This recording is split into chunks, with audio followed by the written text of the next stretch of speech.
Welcome to The Explainer. Today, we are unpacking one of the most profound, mind-bending, and honestly brilliantly structured philosophical texts in human history.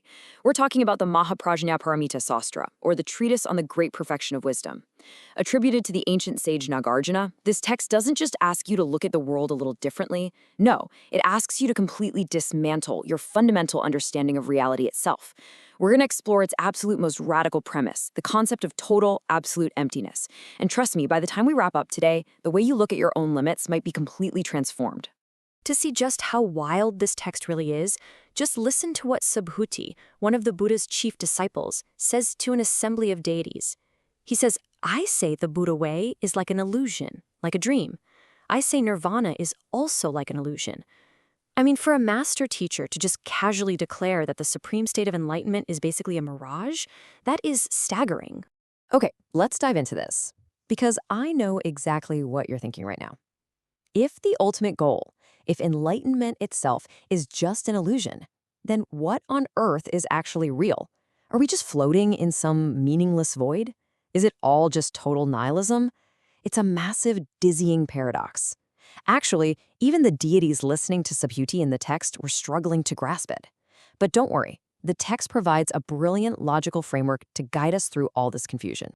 So here is our roadmap for how we're going to peel this apart. 1. All things are illusions. 2. Who can receive this? 3. Flowers and non-arising. 4. Learning through false names. 5. The unfindable Tathagata. And 6. Limitless wisdom. Section 1. All things are illusions. To really understand the sheer, breathtaking scale of Subhuti's claim, you have to see how he doubles down. He argues that even if you could somehow invent a concept, a dharma, that was superior to nirvana, well, that too would be an illusion. He says illusion and nirvana are not two distinct things. Why? Because in this philosophy, for nirvana to even be conceptualized by us, it relies on human ideas. It relies on merit, wisdom, causes, and conditions. And here's the kicker. Anything that relies on causes and conditions inherently lacks its own independent, permanent reality. It is entirely empty of a fixed self. So, nirvana, as we try to conceive of it, is just as empty and illusory as a dream. Section 2. Who can receive this? Telling someone that their deepest, ultimate, spiritual goal is just an illusion is, a pretty great way to trigger a full-blown existential panic. So, who can actually handle a truth like this? Now, what's really interesting here is how Ananda categorizes the 4 specific types of minds equipped to grasp this ultimate emptiness. First, you've got the advanced bodhisattvas, the ones who never regress and deeply understand emptiness. Second are the arhats. They've exhausted all worldly desires, so they literally have nothing left to cling to anyway. Third are dedicated practitioners who possess the right view and trust the process.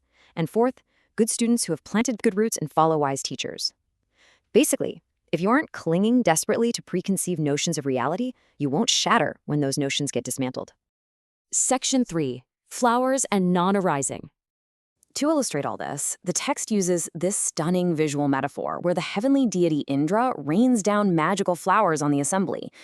But before we get to Subhuti's reaction, we have to define a core concept here, non-arising. In this framework, non-arising is the absolute truth that all phenomena are ultimately empty. Nothing, literally nothing, has a fixed, independent starting point or birth. Things only appear to exist because an infinite, chaotic web of conditions temporarily bumped into each other. Because they were never truly born as independent entities, they don't truly exist in any absolute sense. So Indra is showering everyone with these magical, mind-created flowers. But Subhuti looks at Indra and basically says, hey, these aren't real flowers, because they were never truly born. And then he takes it a massive step further.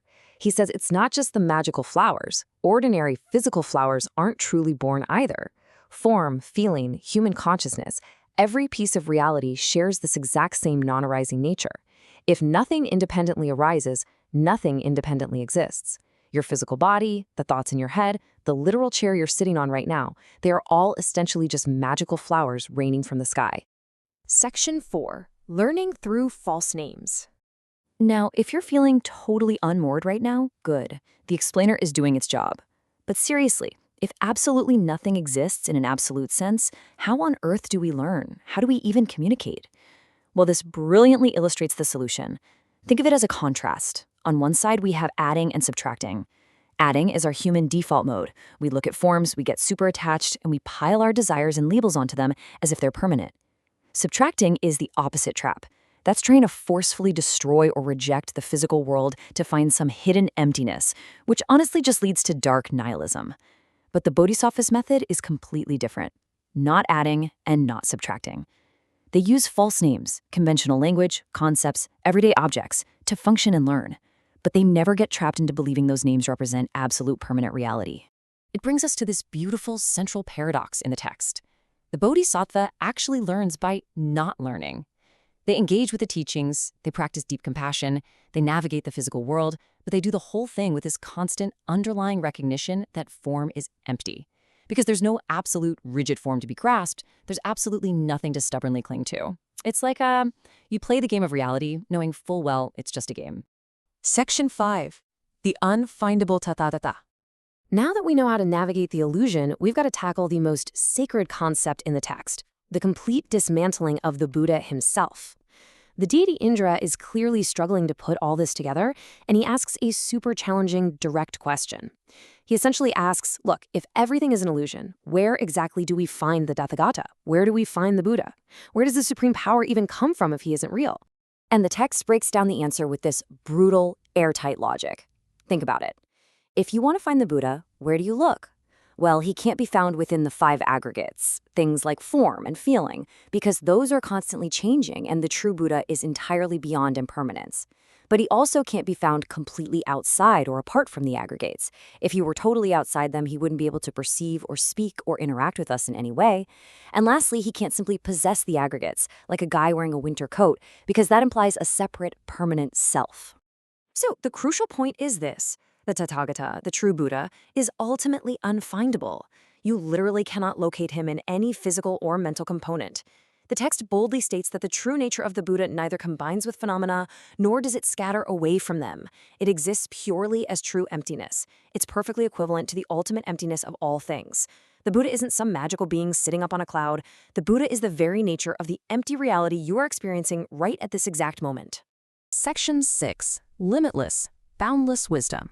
So, we've broken down reality, we've broken down enlightenment, and we've broken down the Buddha. Let's move to the end and see how this all builds to something incredible. The text points out that if you try to measure the boundaries of literally any phenomenon, you're going to fail. The past boundary is unfindable, right? Because it's already gone. The future boundary is unfindable because it hasn't happened yet. And the present moment, it is so fleeting, you can't pin it down either. Because there are no absolute boundaries in time or space that you can actually grab onto, the perfection of wisdom is inherently boundless. It is quite literally as immeasurable as the empty sky. And the best part? This applies to us, too. The text delivers this deeply reassuring message: sentient beings are boundless. Why? Because from the very, very beginning, we are fundamentally pure of any absolute fixed existence. We do not have some rigid self locking us into one specific fate or definition. We are entirely empty of limits. And because we're empty, our potential to change, to grow, and to act with real compassion is literally limitless. Which leaves us with one final provocative thought to take away from this ancient masterpiece. If this text is right, if even the absolute highest states of being are illusions, if reality is just a flow of non-arising conditions, and if your very existence has no absolute boundaries and no fixed form, then what artificial limits are you placing on yourself right now? I want you to really think about that as you go about your day. Thanks for joining me on this explainer of the Mahaprajnaparamita Shastra. Keep questioning the illusion.